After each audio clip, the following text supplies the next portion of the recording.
Bonjour Laetitia, bonjour Luc qui va mener cette interview avec moi. Laetitia, tu fais de l'accompagnement d'organismes de formation. Ta société s'appelle Let's Smile et on va parler avec toi de storytelling. Alors, avant de nous dire ce que ça peut apporter aux formateurs, qu'est-ce que le storytelling? Bien, bonjour, merci beaucoup pour m'avoir invité aujourd'hui. Alors, que signifie le storytelling? Si je fais une définition très courte, le storytelling, en tout cas pédagogique, parce qu'il y a plein de storytelling, c'est l'art de raconter des histoires. Et dans le cas qui nous intéresse, c'est l'art de raconter des histoires en formation, donc avec une portée pédagogique. Luc, tu avais une question? Oui, tout à fait. Donc, bonjour Laetitia. Pourrais-tu nous expliquer justement qu'est-ce qui t'a inspiré dans cette production d'ouvrage sur le storytelling en formation? J'insiste bien sur en formation puisque c'est pour notre groupe pédagogie digitale et multimodale. Et donc, quel est l'intérêt justement de cet ouvrage? Alors, plusieurs choses. C'est une très bonne question. Déjà, en fait, en tant qu'ingénieure pédagogique et formatrice, en fait, on remet nos pratiques en cause pratiquement tous les jours en se demandant ce qui peut convenir pour les stagiaires ou pas, et comment faire pour qu'il y ait véritablement un impact sur les formations. Donc, on a testé beaucoup de choses. En ce moment, on entend par exemple beaucoup parler de l'intelligence artificielle, etc. Donc, beaucoup d'un point de vue outil. Et puis, parallèlement, moi, j'aime beaucoup le cinéma, la fiction et l'écriture. Et j'ai une formation de scénariste à côté. Et en fait, ce qui m'intéressait, c'était de rassembler ces deux milieux, c'est-à-dire le milieu de la formation et le milieu à la base de l'écriture de la fiction. Et c'est comme ça, en fait, que j'en suis venue à commencer à écrire en storytelling. J'ai commencé à regarder ce qui se faisait à gauche, à droite en France, dans l'univers de la gamification, des serious games, bien entendu, mais aussi au-delà. Et là, j'étais un peu. Je me suis dit, bah, c'est dingue parce qu'il n'existe pas grand-chose en termes de lecture, d'ouvrages véritablement scientifiques pour nous, ingénieurs pédagogiques et formateurs. Beaucoup dans le marketing, beaucoup dans l'entrepreneuriat, etc. Donc, j'ai été voir plutôt sur les articles scientifiques du côté du Canada et des États-Unis. Là, j'ai trouvé des petites choses et des choses très intéressantes. Et je me suis dit, bien, utilisons-les pour nous, en France, dans notre domaine particulier, avec nos particularités. Alors, peux-tu nous donner un aperçu de la manière dont le storytelling peut transformer l'expérience d'apprentissage pour le formateur et les apprenants? Le storytelling, il est engageant en fait. C'est-à-dire que il y a, on va dire, si je schématise, trois axes dans la conception pédagogique, l'appel à l'attention, les apports théoriques et l'ancrage mémoriel. Et en fait, le storytelling va appuyer sur les trois. C'est un outil, c'est une technique pédagogique. Attention, hein, c'est vraiment, c'est ni une modalité, ni une méthode, c'est une technique Mhm. qui va permettre d'appuyer sur les trois. C'est-à-dire que sans attention, là, il se passe rien en formation. Tandis qu'une histoire, tout le monde aime les histoires. Je suis sûre que tous les deux, vous aimez beaucoup les histoires, quel que soit le type d'histoire. Donc, en fait, forcément, c'est un appel à l'attention. Et puis, une histoire, si je fais assez court, ça véhicule des émotions. Et les émotions, c'est un grand pilier de l'apprentissage puisque ça ancre les connaissances.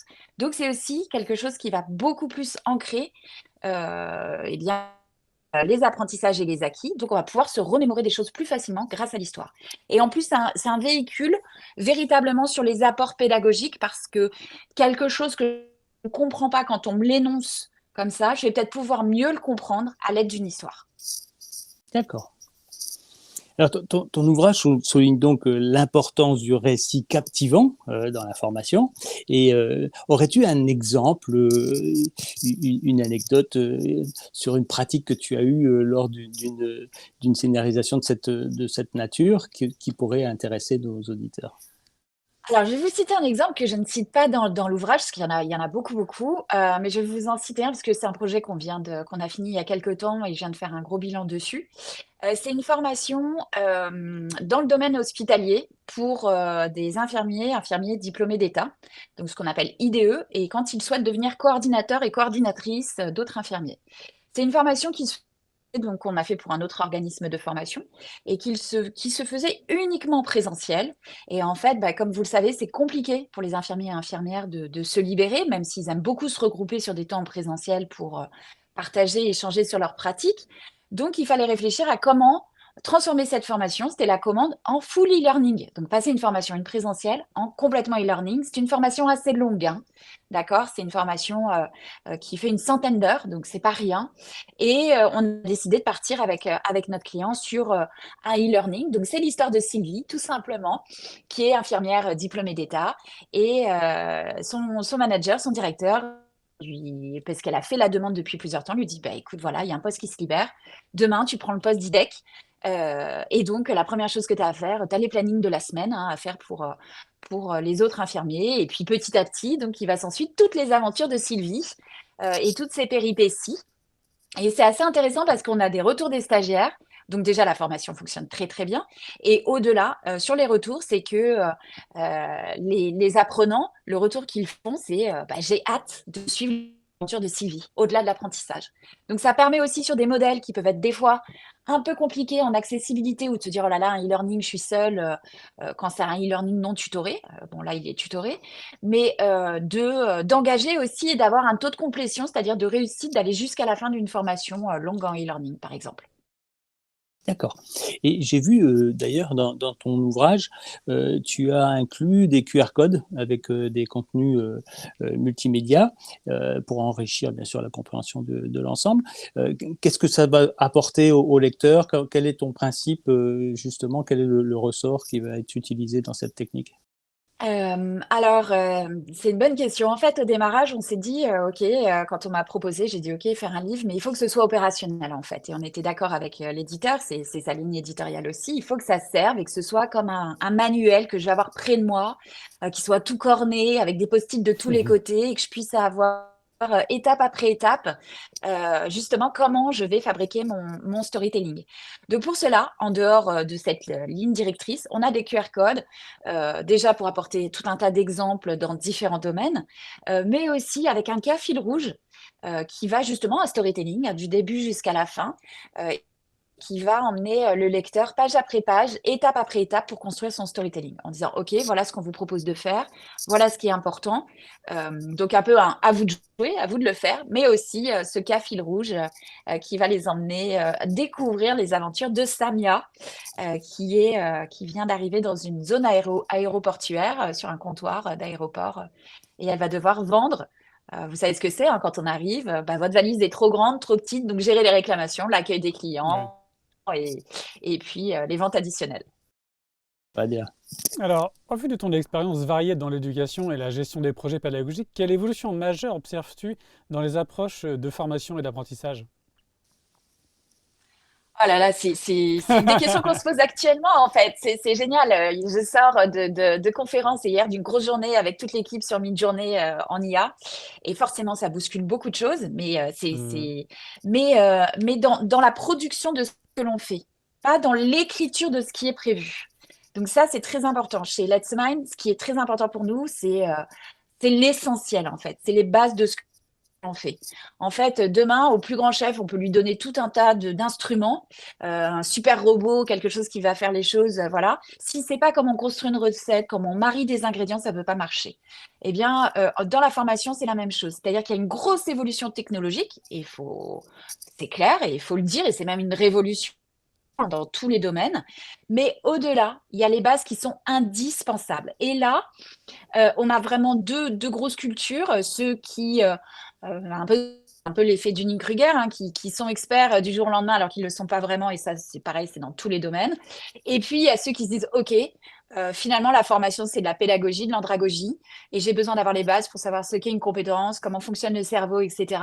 Et pour nous c'est primordial. Donc voilà ce que l'on voit actuellement, c'est qu'il y a un peu des effets de mode, il y a des effets outils qui sont extrêmement intéressants, mais que, en tout cas, notre positionnement, c'est de revenir à l'essentiel. Et cet ouvrage, il est complémentaire avec les autres ouvrages de la même collection d'ailleurs, mais il est vraiment sur quelque chose de base sur la construction de son storytelling D'accord. pédagogique. Et justement, dans cette approche de cette mutation, de cette transformation, on a, je dirais, peut-être des différences entre les applicatifs en présentiel et les applicatifs en distanciel, avec une formation à distance. Comment vois-tu justement le storytelling s'intégrer dans ces deux pratiques? Alors pour moi, et ça a été une question majeure aussi de l'ouvrage, il n'y a pas tant de différence que ça, en fait, suivant les modalités. Le storytelling peut être présent vraiment partout. Et finalement, il était déjà chez les formateurs en présentiel, enfin en animation synchrone, puisque c'est aussi les anecdotes que l'on raconte, les exemples que l'on donne pour illustrer, les cas que l'on donne au fur et à mesure. Mais ce qui différencie ces anecdotes et ces pratiques du storytelling, c'est le storytelling, c'est une technique qui est vraiment formalisée, conscientisée et qui est présente durant toute la formation, en fait, suivant un même cas, une même histoire. Donc, c'est ça vraiment la différence. D'accord. Après, il n'y a pas de différence dans les modalités. Peut-être dans la production du storytelling, comment il va prendre vie et forme. Est-ce que je vais narrer? Est-ce que je vais mettre des visuels? Est-ce que je vais utiliser le podcast, les Mm. vidéos, etc. Oui, ça c'est certain, mais pas forcément dans son écriture. D'accord. Et justement, dans ton accompagnement des structures de formation, dans leur digitalisation ou modernisation, comme tu l'entends, euh, quelles sont les synergies que tu vois entre le storytelling et ce qui se pratique aujourd'hui déjà dans ces entreprises? En fait, les structures dispensant de la formation, quelles qu'elles soient, elles ont actuellement, et elles le voient depuis la crise sanitaire, une vraie problématique qui est comment j'engage et comment je mesure l'impact de mes formations, mais comment j'engage mes apprenants en fait. Pendant longtemps, on a fait des formations, il est vrai qu'ils fonctionnent très bien, hein, il y a du bon sens pédagogique dans tout ce qu'on fait et qui fonctionne très bien, mais maintenant, il y a une vraie volonté de professionnalisation des acteurs qui est poussée par la réglementation, certes, mais qui est aussi poussée par les commanditaires. En disant, OK, bah, c'est très bien ce que vous faites, mais on peut avoir des super contenus. Je peux avoir, alors j'aime bien prendre le cas de faire des analogies avec la restauration et avec l'alimentation, mais on peut avoir quelque chose de très bon, mais si c'est mal présenté, si le lieu n'est pas engageant, si je me sens en insécurité dans ce restaurant, je ne vais pas avoir envie de manger. Et ben la formation, c'est la même chose en fait. Donc voilà, c'est vraiment ce que l'on voit actuellement. Donc les organismes de formation et les structures de formation, parce qu'il y a des entreprises qui ont des départements de formation de plus en plus actuellement, elles veulent véritablement qu'il y ait un impact de ce qu'elles font et qu'il y ait des bienfaits sur l'évolution des compétences de leurs collaborateurs. Au service d'un bien commun, c'est certain, mais c'est le cas. Storytelling, c'est aussi une façon des fois de véhiculer des valeurs, de la culture et une empreinte un peu différente. Alors, on a parlé des autres, mais est-ce que toi, tu as une histoire personnelle liée au storytelling qui t'a particulièrement marqué et qui illustre l'impact de cette technique que cette technique peut avoir? Ah, alors là, j'ai jamais réfléchi, mais la seule chose que je puisse dire, c'est que j'ai vraiment je suis quelqu'un qui lit beaucoup, qui regarde aussi beaucoup. Je suis assez cinéphile. D'ailleurs, dans l'ouvrage, vous pourrez retrouver l'interview aussi d'un scénariste-réalisateur qui est extrêmement bon et justement qui parle de cet impact.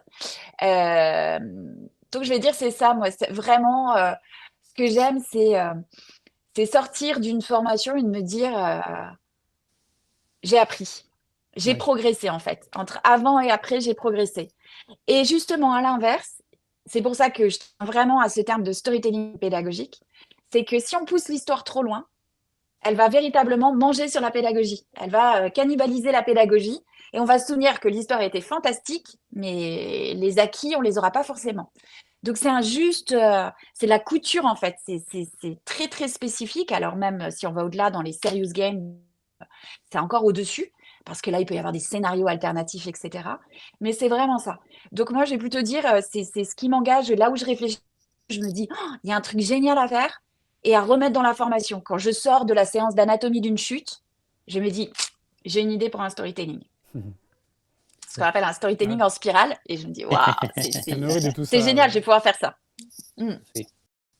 Donc justement, dans cette technique de storytelling, quel est le défi que tu as pu résoudre grâce à cette technique et qui était assez complexe et vers laquelle tu as pu diriger justement l'entreprise vers ce storytelling?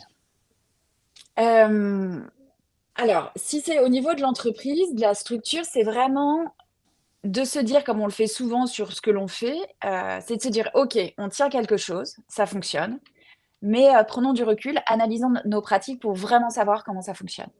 Et cet ouvrage, c'est vraiment ça, c'est de se dire, OK, posons-le. Et quand on le pose, ben, on réfléchit assez. pratique en se disant, OK, pourquoi on fait ça? Qu'est-ce qui se passe? Quelles sont des fois les théories, les concepts qui sous-tendent ce que l'on fait? C'est très important dans notre métier de reposer sur des concepts et de la théorie, véritablement, de se dire, OK, c'est de l'émotion, mais ça fait quoi l'émotion? C'est de la projection, ça fait quoi la projection, etc. Donc, ça a été le grand défi, c'est de trouver une méthodologie d'écriture qui ne soit pas celle du marketing, parce que ça n'a rien à voir, même si on peut prendre des éléments, qui ne soit pas celle de la fiction, parce que ça va trop loin et ça n'a rien à voir, et que pareil, du coup, ça va être l'histoire va être trop engageante. Ça a été vraiment d'essayer de trouver un juste milieu en mélangeant tout ce qui est pédagogie, andragogie avec les différentes techniques. Et il y a encore quelques semaines, j'ai levé un point de blocage extrêmement important là-dessus, en me disant cet élément-là, je ne sais pas où le placer, et pourtant il est primordial. Au passage, tu Bon. peux nous définir andragogie, terme que je ne connais pas. Ah oui, alors la pédagogie, en fait, c'est pour les enfants, et l'andragogie, c'est la formation professionnelle pour les adultes. C'est le fonctionnement chez les adultes. C'est un concept qui date des années 70, que vous pouvez retrouver dans les podcasts de Let's Mind aussi, hein. Il y a un petit podcast sur l'andragogie.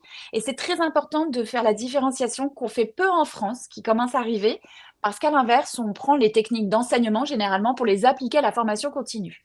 Alors, le storytelling, ça marche aussi bien dans les deux. C'est pas les mêmes ressorts, mais ça marche aussi bien dans les deux, hein. Les enfants, pour les enfants, les contes construisent le psyché des enfants. C'est très important. Mais en andragogie, c'est complètement différent. Et un des ressorts de l'andragogie, c'est qu'il faut faire avec l'expérience des adultes et qu'un adulte est responsable de ses apprentissages et que nous sommes là pour créer les conditions favorables à son apprentissage. Et le storytelling fait partie justement de l'ensemble de ces conditions et techniques pour favoriser l'apprentissage. Bah, je crois que Luc, ça fera l'objet d'une interview à part. Oui, mais j'ai une dernière question. J'ai une dernière question pour Laetitia. Et donc, nous avons Marcel Durand, qui est un intervenant en école de commerce sur une pédagogie sur le droit et qui aimerait bien pouvoir justement faire du storytelling dans ses cours. Quels sont les 3 conseils que tu lui donnerais pour pouvoir réussir ce storytelling dans ses apprentissages? Eh bien, justement, c'est de revenir sur ces apprenants. Le premier, c'est de définir qui sont ces apprenants et quelles sont leurs motivations et leurs freins. Parce que l'histoire, elle va s'appuyer uniquement aussi et principalement là-dessus. Elle est là, encore une fois, pour véhiculer les apports pédagogiques plus facilement. Donc, ça va être ça. Alors, en droit, j'adore parce que je trouve qu'on peut l'appliquer, le storytelling, dans toutes les disciplines. Et en droit, c'est fantastique, hein, des enquêtes, on peut faire même des escape games, des arrêtés. Enfin, voilà, on peut faire énormément de choses. Donc, c'est vraiment ça. Et de réfléchir plutôt à la fin. C'est quelle est ma situation finale? Et de là, je vais réfléchir à l'histoire que je veux construire par rapport à ça. Et je pourrais lui conseiller à Marcel aussi, peut-être de faire du storytelling même dans un genre policier, justement par enquête. Dans le droit, ça peut être extrêmement intéressant de partir de la situation finale. Et on l'a déjà fait effectivement sur la responsabilité civile professionnelle, par exemple, de partir de la situation finale. Voilà ce qui s'est passé et d'essayer de remonter, que les apprenants remontent le fil de l'histoire pour retrouver quels étaient les protagonistes, quels étaient les adversaires, et est-ce que finalement la décision est la bonne, la décision de justice est la bonne. Très bien. Merci pour ces conseils. Merci Laetitia pour ces Avec éclairages. plaisir. Luc, à très bientôt pour une Avec nouvelle grand interview. plaisir. À bientôt. Merci à tous.